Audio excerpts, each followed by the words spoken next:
Yo, what's up? What's up? What's up?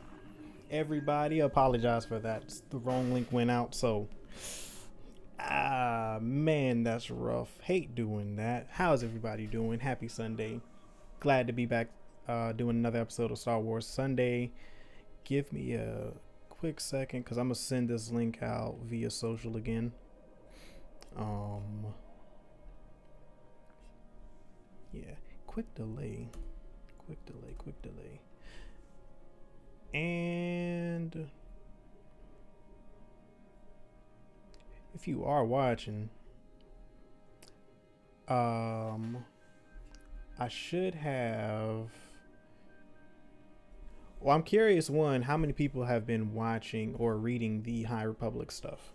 Because I've read the first wave, and I'm going to talk about the first wave. I'm not going to get into any spoilers. I'm not going to really um, discuss any details beyond how I feel and how I felt about the first wave of this publication initiative done by Disney and Lucasfilm. Before we get into speculating about this second wave, because they did put out a press release this week about what were the upcoming novels in this second wave, and I've got some expectations. I've got some critiques. Nothing too harsh, nothing too severe. But mainly I feel like they've got some strong characters. The series has potential.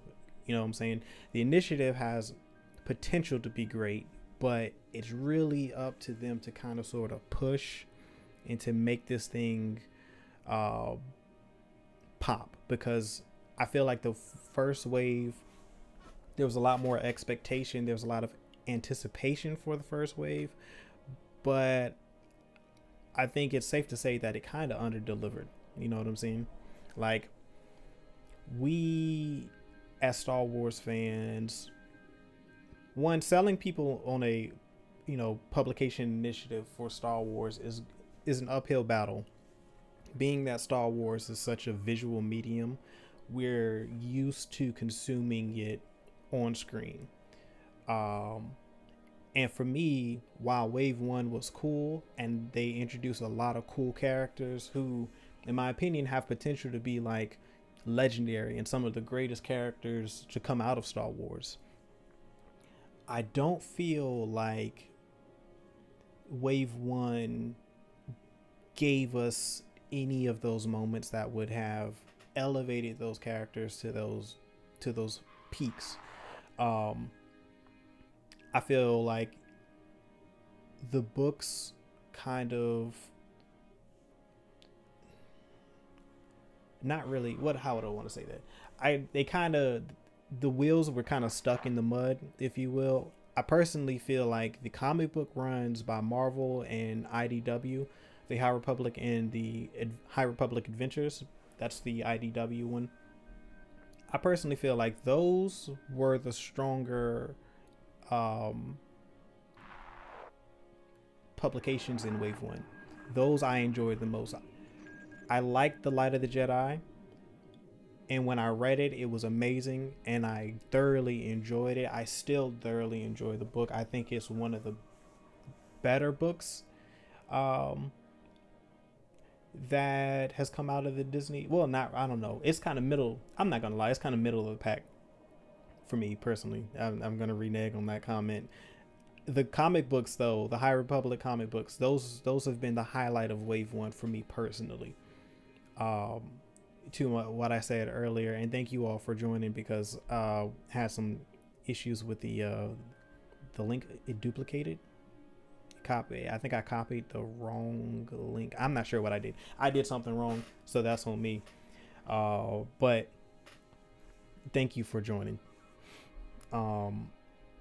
My thing is, right now, the High Republic comic book series for Marvel and IDW have been the highlight, and I'm looking forward to those the most out of everything. I think the Marvel run has had 5 issues. Those have been really good. But the books themselves kind of sort of, it's good to see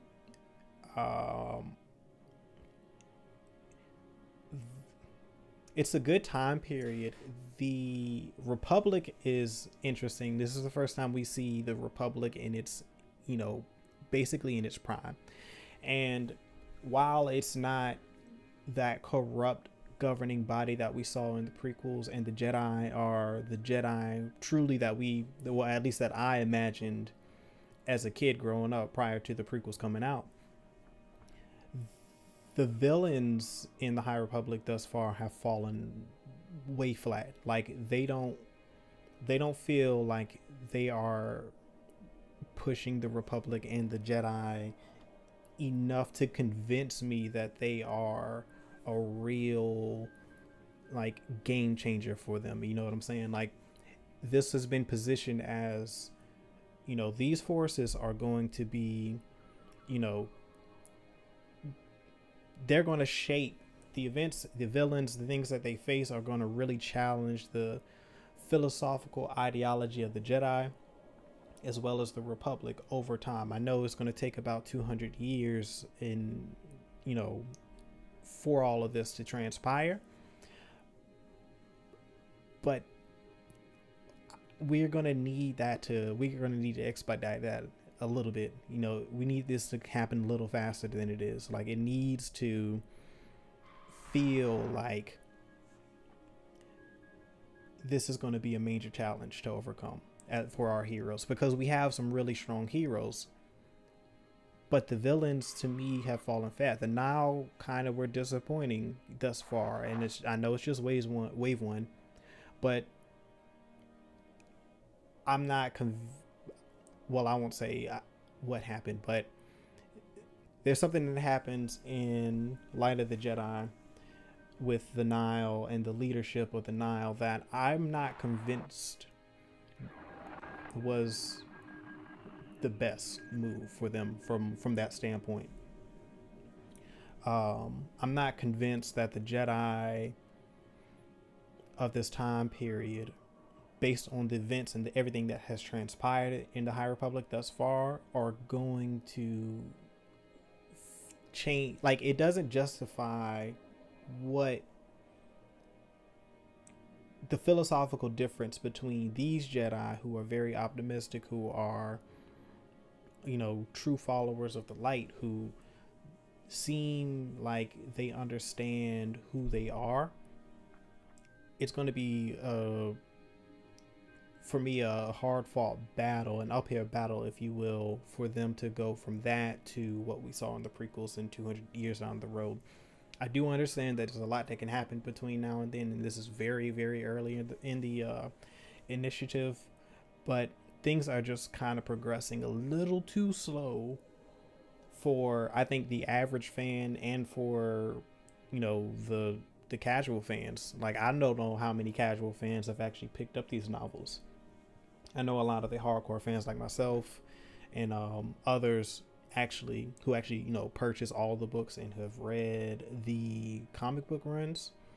I don't know how many of us are excited for wave 2. We're less so excited. Me personally, I'll speak for myself. I'm not as excited for wave 2 as I was for wave 1, and I feel like that's a problem.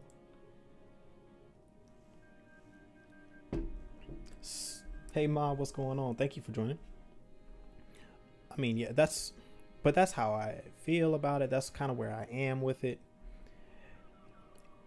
It's not that the High Republic, I don't feel like it's a waste. I don't feel like that at all. I feel like it has potential, but I think it's going to have to move into other mediums. Like it can't stay within this realm of publication, because I don't think we're going to see how great this can be if it stays within this medium. I don't think they should stop making books and comic books. I think they should continue, but they really need to start creating stories in this time period that's built for Disney Plus and maybe some movies.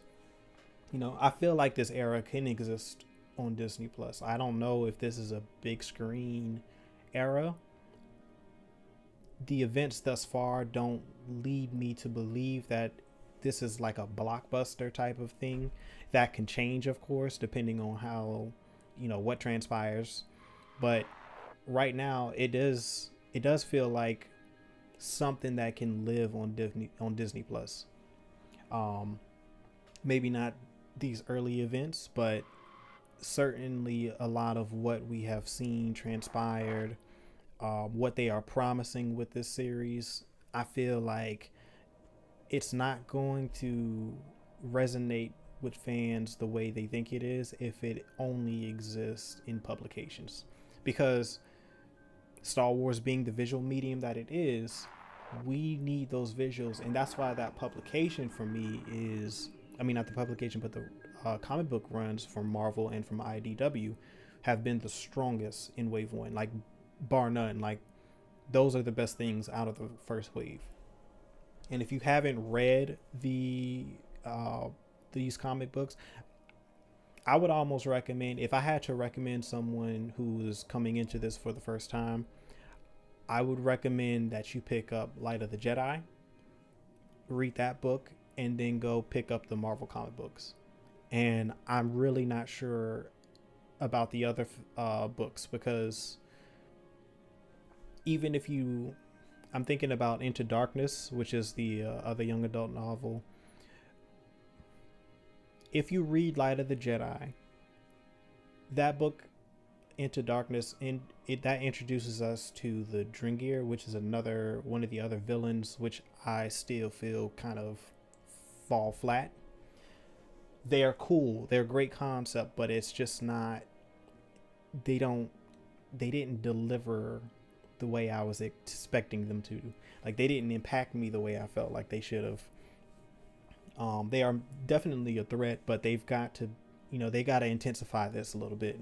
They got to make me feel like there's some real pressure on the Republic and the Jedi. I feel like right now they're just managing a crisis, if you will, and they're managing it. And that's kind of sort of the problem. That's where it's kind of fallen short for a lot of people, and it's fallen flat because we don't. It's hard to be convinced that this is a real galactic threat and a galactic issue that is one that will, push the Jedi Order and push the Republic into changing the way they operate. So, Wave 2 has to really intensify and make me feel like these villains are actual threats to these two entities, because if they don't sell us on that, like I don't know if this can survive and how long this can last if they don't enhance this the intensity of this. That's just kind of where I'm at with it. Like I feel like, not that I don't know, I can't, it's still too early, because I'm not gonna say that this is a lost cause, because like I said, the comic books have been great, but they may have oversold the first wave.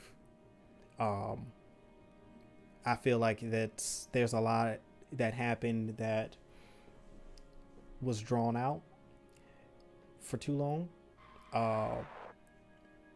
But there are some key character moments and some great stories, and that's kind of sort of why I'm like still looking forward to continuing this adventure, because the heroes have been great.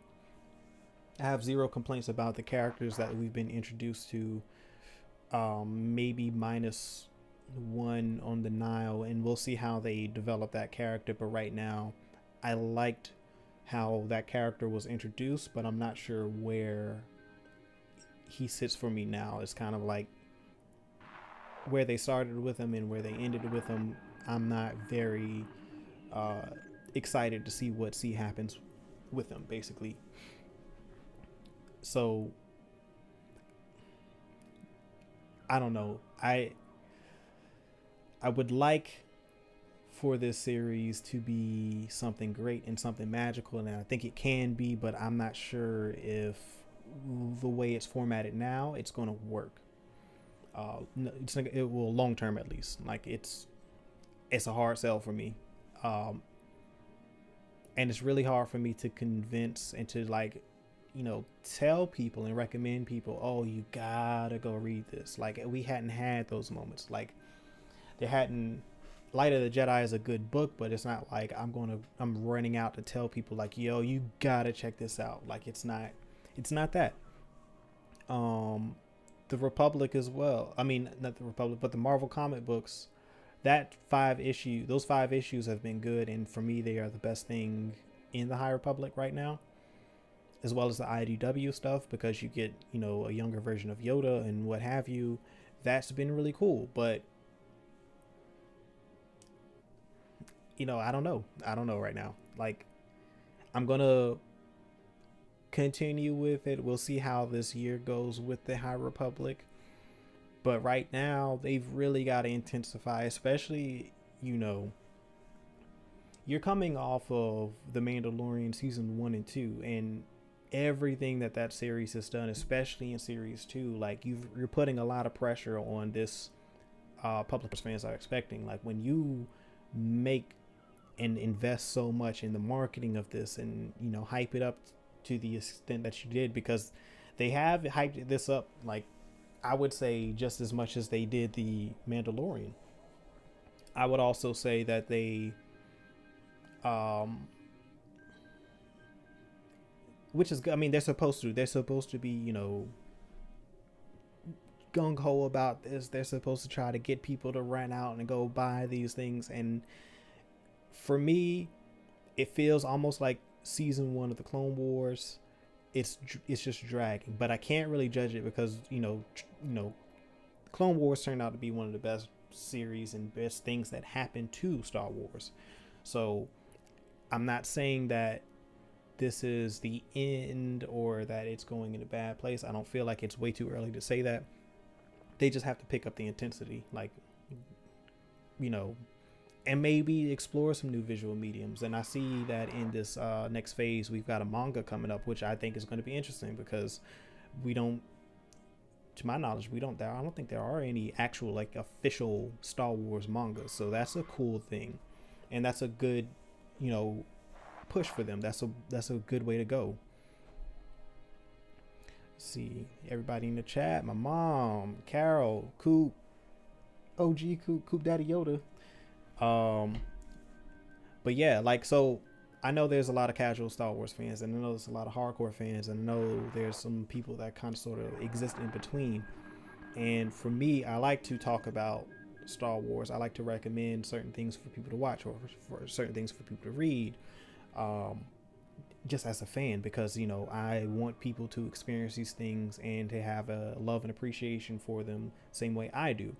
But right now, of the number of books that have been published in that first wave, the only one I can really strongly recommend is Light of the Jedi, and then those 2 runs from IDW and Marvel. Those have been the strongest. And the follow-up to Light of the Jedi, which is, what is the name of that? The Rising Storm by Kevin Scott. I'm looking forward to that. But these other books, man, I don't know. Okay,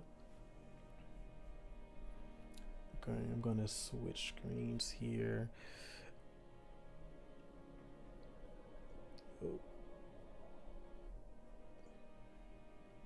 Okay, so now this is Star Wars Newsnet. Let's pull this article from StarWarsNewsNet.com. Excuse me. If you haven't, if you don't, and if you want to know, like, get some Star Wars news, this is a great website.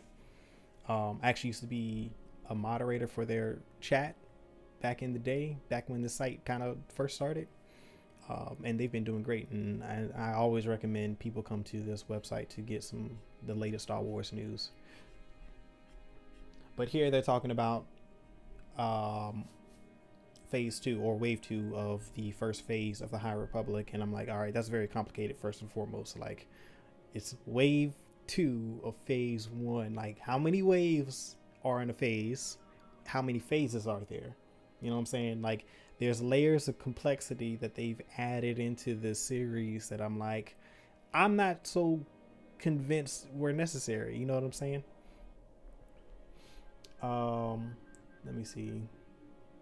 But yes. Okay, so this High Republic issue number 6. I would highly recommend this. to anyone who's interested in this era. This Marvel run has been really good. It's been a highlight. It's been a strength of this High Republic initiative for me personally. The artwork and the storytelling and the character development have all been strong through the first 5 issues. You get an attachment to these characters. I understand these characters and their motivations, and I like the adventure that they go on. And being a comic book, the pace, and there's a pace to it, and there's an intensity that is familiar to me as a Star Wars fan. And as I was saying earlier, that visual element really is important because it's Star Wars. Like, we do need those visual cues. Like, this is a visual experience. This is a cinematic experience. We're used to going to see this on the big screen. And while there are moments that are big and deserving of the big screen and are described in such vivid detail in the books, it doesn't have the same impact for me, being that we don't see these moments. And I can feel these moments, but it's like I'm so accustomed to this being on screen that that's what my expectations are. Even in the video games, like, we get those experiences and those magical moments that we can visualize and are actualized on screen. And I think that's a very important aspect of Star Wars and how we experience Star Wars. Not to say that they shouldn't continue to do publications, because they should. Like, this has been great, but there has to be a complement to it. Like, there has to be something that at the end of it we can look forward to as fans on maybe Disney Plus. That's all I'm saying. Like, it has to expand outside of the publications if it's going to meet its potential, and that's just my opinion on it.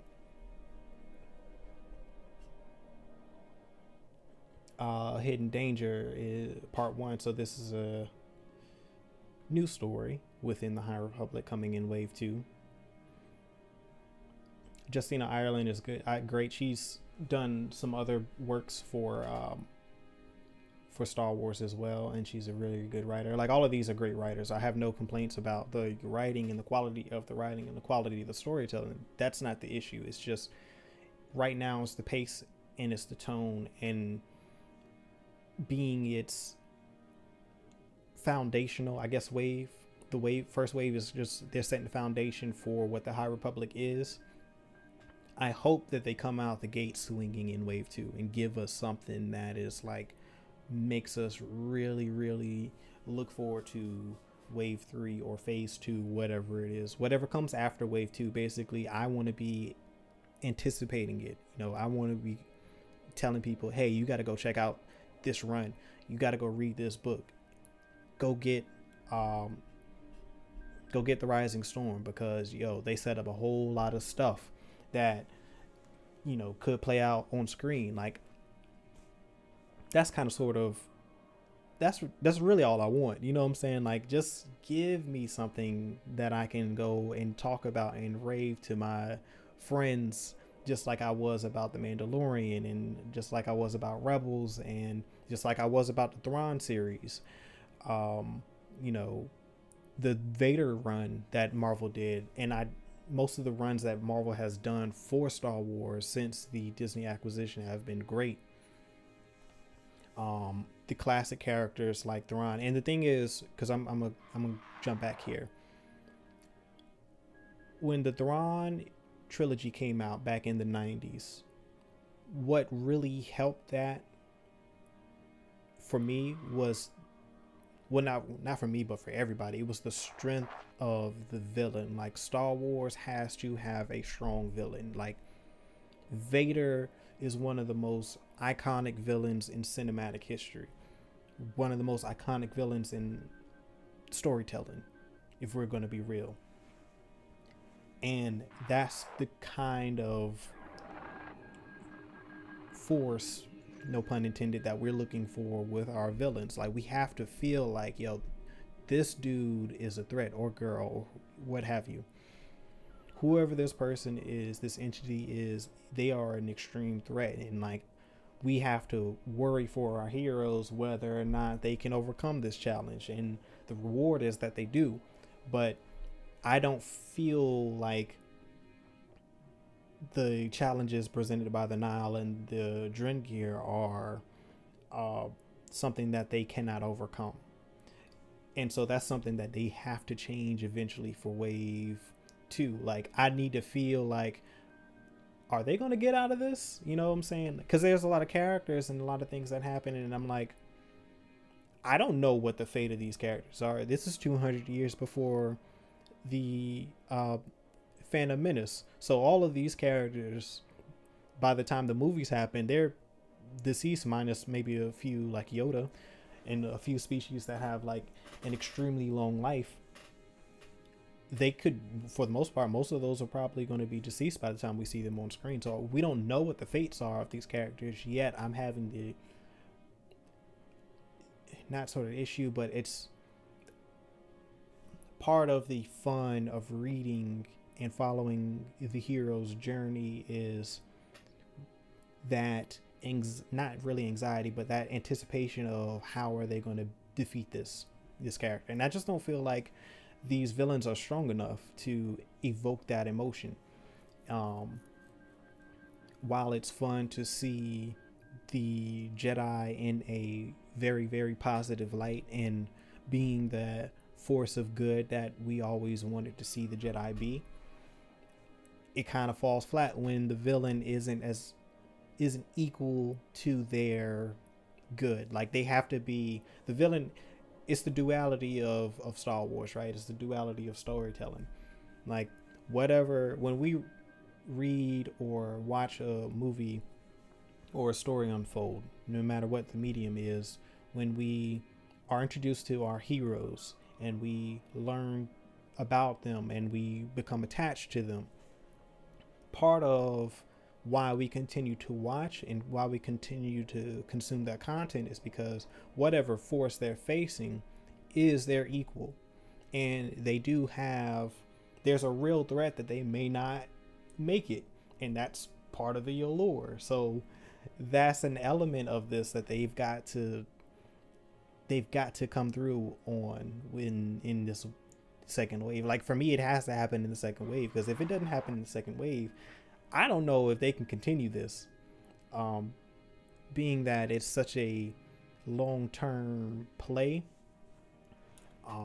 I don't know. I mean, something's got to happen, because I'm looking at the timing of everything too, because we're going to get the Book of Boba at the end of the year. How many more books do they have lined up to be released this year?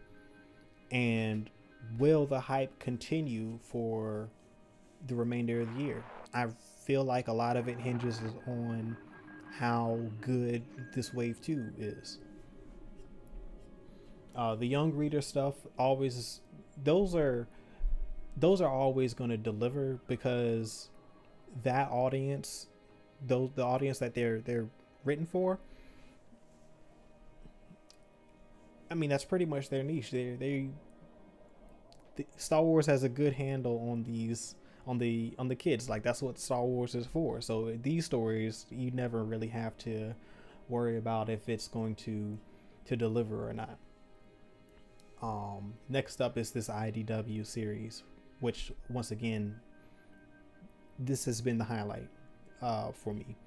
I would highly recommend anyone check this out, but the problem is you have to read Light of the Jedi, and if you're curious about the High Republic, you got to go check out Light of the Jedi. That's the first book in the series. It is the foundation for everything. I wouldn't necessarily say you have to read Light of the Jedi to get a understanding, to follow along with the these runs by Marvel and IDW. You don't really need to, because a lot of it, these stories are the most self-contained stories in this run so far. The books, absolutely, like I think you'd be lost if you didn't read Light of the Jedi. But for these comic books, I think you can follow along without getting lost.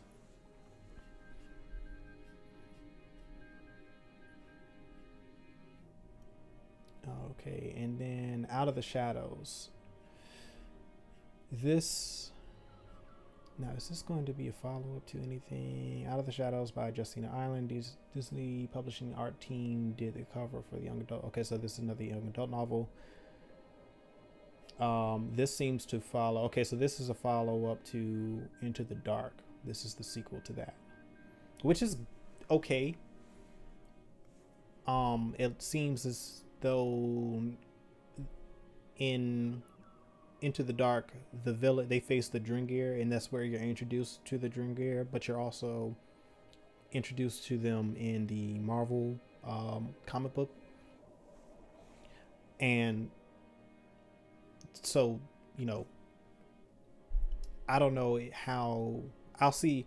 I guess when I read this book, I'll see how it plays out, but I wouldn't recommend at this point. It'd be hard for me to recommend to anyone that they go read Light of the Jedi. I mean, not Light of the Jedi, but Into the Dark by Claudia Gray. It wasn't my favorite book in this series thus far. It just wasn't. I liked Light of the Jedi, but Into the Dark was kind of a continuation. It still followed along the same event that happened in the first book. And then there were some elements that were introduced, but overall, it didn't really move the story along. So I'll see how this book goes, but right now I'm not sure. I'm just not sure about recommending it. Now this is the one that I'm actually interested in because this is the manga that I was referring to. And I know we got a lot of manga readers in the Discord. I don't read a lot of manga, but I feel like the art form of manga and Star Wars, there's a synergy there that we haven't really gotten to explore, but I feel like that this can really be something that people gravitate towards. And I think it really hinges upon the success of this initiative.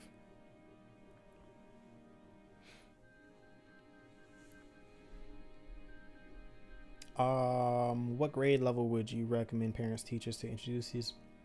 So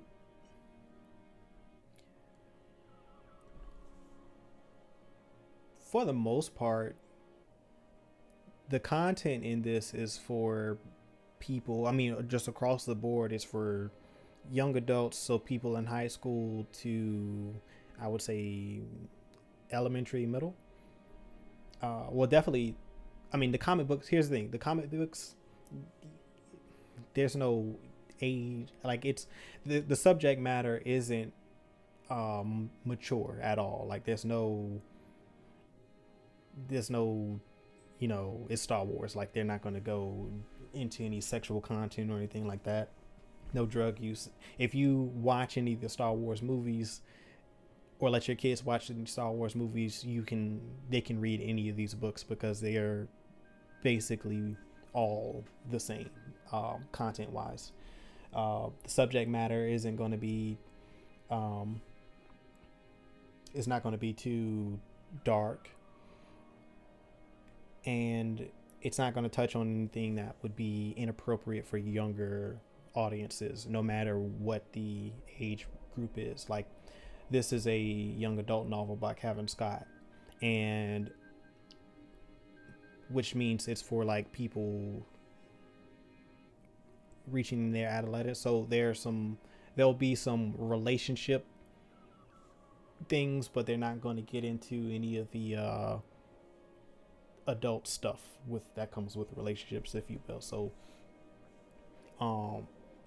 other than that, and the language isn't harsh. I mean, they don't really curse in Star Wars, so that's not going to be an issue either. But I would definitely, and depending on how, really it comes down to what your reading level is, because these young reader books they're an easier read, and that's pretty much from what I've read. That's been the biggest difference between these stories. Not necessarily the content and the subject matter is changing that much. It's really about them catering towards certain reading levels, and the language that is used in the young adult novels is probably a little bit more advanced than the young reader novels, and that's really the most significant difference between these. And then of course the comic books, those are for everybody. Like, it's with the comic books, it's always going to be about the visuals, and then the story, and then the panels. Nothing on the panels is difficult to read. As long as you understand the English language, you should be able to go through those comic books very easily.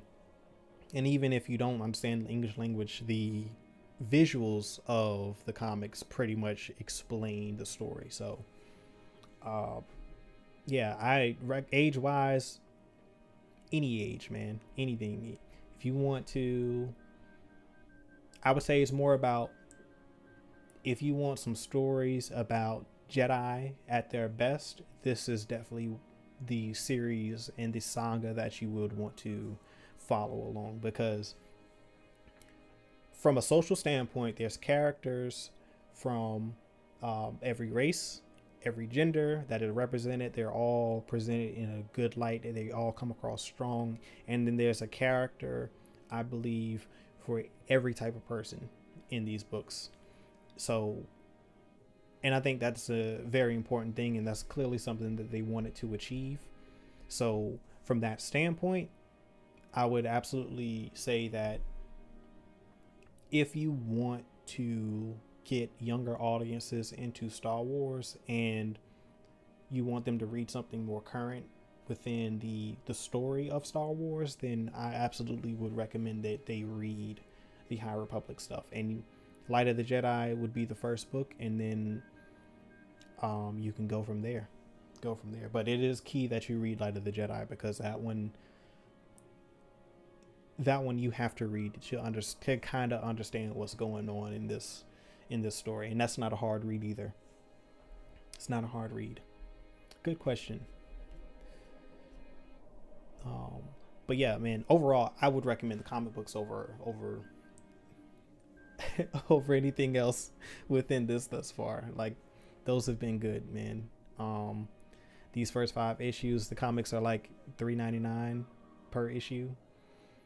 So you can either order them, support your local comic book store, pick them up in person, or if you want to get the digital version. If the thing about the digital versions, I wouldn't get them to read on your phone. Like, if you're going to read it on your phone, I wouldn't purchase it. If you have a laptop, or if you got an iPad or some sort of larger handheld device, that's probably the best reading experience for the digital comics. I've got the Marvel app on my phone and on my iPad, and the experience is way better on the iPad than it is on the phone, just because the panels are so large. You want to be able to zoom in and get close and see the detail in the artwork, or you want to read the whole thing first and then just let your eyes catch something that fall wherever they made to on something that may be visually appealing to you. And for me, depending on how you read comics, that's kind of how I read comics. I'll go through each panel, but then I'll go back and look at the detail of the line work and the color that they use, and the action and the movement on the page. Like, all of that stuff is kind of sort of what I look at when I look at a comic book. The dialogue is that's the first thing that you skim through on the page, and then I kind of go back and look at everything else. But yeah, I think the comic books is something that especially a lot of kids will love the comic books. I don't care. It doesn't matter what age they are. The comics are a very cool visual experience, and there's a lot of action in the panels. So I think that's something that a lot of kids would enjoy. For sure. Hopefully, did I see a graphic novel? I would like to see a graphic novel, but I think there was one that they announced because I don't think I went all the way to the bottom. Tempest Revan is not done yet. Has not been announced. No artist has been announced.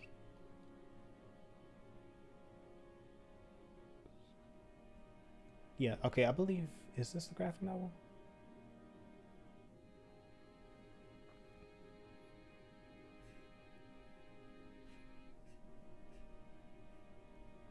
Shadow at the Fair.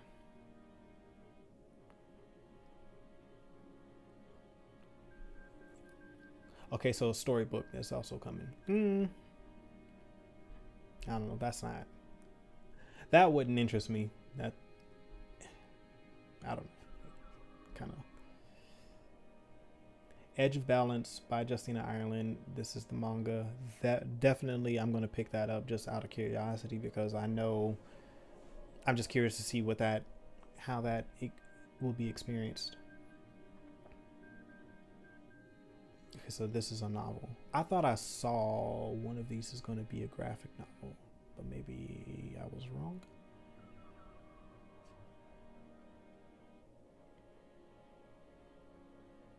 Yeah, Test of Courage. Test of Courage is cool. These middle grade novels. They're cool. Like these are absolute fun filled adventures for all audiences. I would say. Um, yeah, I mean that's basically it. Um, so I'm not too high on the High Republic right now, but I'm not. I haven't completely given up hope on the High Republic as a series. I think that there's opportunities there for them to be, and for this initiative to be absolutely amazing. But it really comes down to the effort on Lucasfilm's parts to give us some very strong villains that can stand up against these heroes, because like I said, the heroes are great. Like all the heroes that they've introduced have all been very interesting. They've clearly spent a lot of time on developing these characters and got a lot of information on their backstories. um, and that's that's cool. Like I'm definitely on board for that. But you gotta give us something as an audience, as readers, to look forward to when it comes to uh, these battles. And I think that while it's good that this is a publication effort, if it's going to, if it's really going to resonate with people, they've got to move it into some visual mediums. Like they've got to find a story within the High Republic that they can put on Disney Plus and include some of these characters. I have some of these characters pop in and out. Like do something interesting. Like what they're doing with the Filoni verse with the Mandalorian on Disney Plus. They are based on rumors and the things that we know are coming, like the Boba Fett, the Book of Boba, the Mandalorian season 3, Rangers of the New Republic, which we know is a spin-off of that series as well. The Ahsoka show is kind of is more so a sequel to Rebels, but it is a spin-off of the Mandalorian. Um, all of that kind of sort of, get back to my screen here. All of that kind of sort of builds this epic adventure, and this adventure right now is not as epic as it could be. Not to say it won't get to that point, but they've got some work to do in order for everybody to be invested at the level that they want people to be. I haven't seen anybody be too negative, because it's not like the stories are bad. It's just that they got some more legwork to do. Belinda, what's going on? Thank you for joining. Thank you all for watching too. It's been amazing. Always appreciate the support for this show and also the other shows and everything else that we do on this channel. So, man, it's been a great journey thus far, and we're definitely looking forward to continuing, man. The conversation that we had yesterday, that's up on the channel right now. Quick before I close, back in January, on the heels of season 2 of The Mandalorian, where we got the big Luke Skywalker reveal, and that's something people were not expecting. A lot of people were not anticipating Luke Skywalker to pop up in season 2 of The Mandalorian. So you're coming off the hype of that, and then this is the next big thing that they're pushing, and it comes out, and we're like, this is cool. I like seeing the Jedi be heroes and be these shining beacon of light that we always believed that they were. And that's been great. And it's good to see the Republic be an actual democracy that's functional and that cares about the people that it serves and wants to bring more people into its fold and, bring more prosperity to regions and areas of the galaxy that don't have the same things that the core worlds and mid-rim do. All of that's good. We love that. But Star Wars, at the end of the day, too, is also an adventure, and it's also a story of good and evil. And in order for that story to work, both of those forces have to be strong. And then we have to see the heroes come out. But there have to be consequences, and there has to be stakes, and there has to be, as a reader or a consumer of the content, we have to feel like, oh man, I gotta get this next issue, I gotta get this next book because I need to know what happened. And we just hadn't had that moment yet, and I think it can come, but it's got to come sooner rather than later. We also got the Bad Batch, which is coming out 2 weeks from now, May the 4th. So all of this is launching at the same time. All of this is, I think Wave 2 launches in May. Bad Batch launches in May. And so now you're putting a publication initiative against something like an animated series that's coming out on Disney Plus that a lot of fans are anticipating because of how much these characters resonated for the fan base when they were introduced in the Clone Wars season 7. So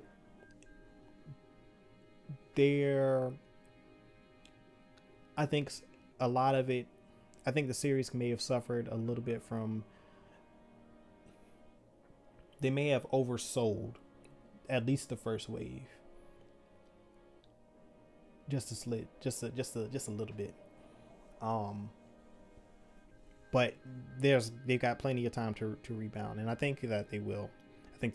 We do know that the rule of two is a factor. The Sith are somewhere behind the scenes working against the Jedi, but we haven't seen any of that. And I was hoping that, and maybe this can still be the case, but we would see that somehow, some way, the Sith were involved in maybe the Nile or maybe the Drengir.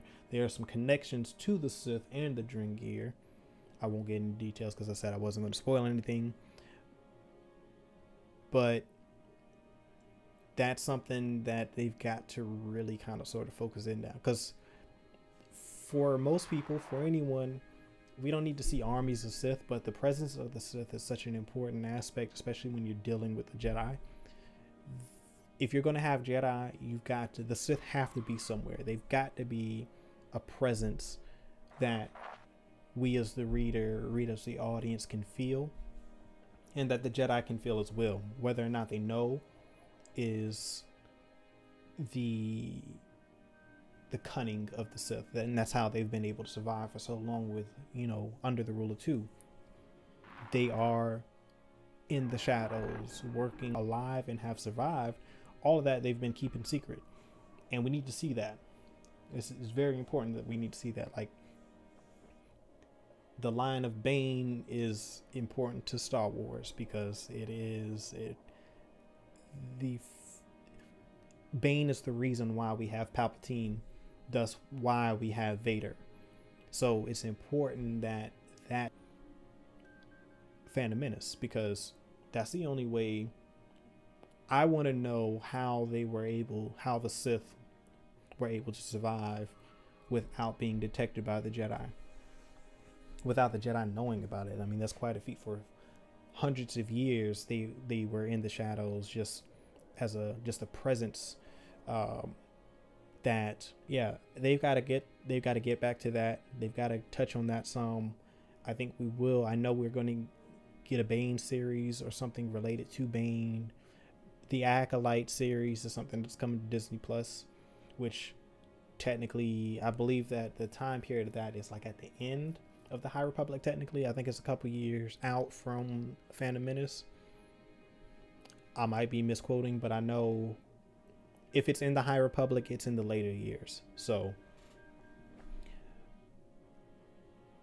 hopefully we get some of that. That's what I'm hoping for. I think that's what a lot of the fans are hoping for. I know they want to kind of expand the lore a little bit, but always, whenever we're dealing with the Jedi, the Sith are always a presence. They're always a force that's working against them, and so we've got to get that. Like, that's the duality of Star Wars. When you present us with one side of the coin, we know that what's on the back of it. So at some point they got to give us that. That's all I'll say on that, and hopefully we will get that. Thank you all for tuning in. It's been a fun conversation as always. Thank you all for watching. Thank you all for commenting. I will be back next week talking about, I have no idea yet, because really I go week to week on whatever is happening in the news to talk about. So yeah, that's kind of, we'll see what next week brings us, and I'll be back here next Sunday to talk to you all. And as I always say, peace, love, blessings, and may the force be with you always.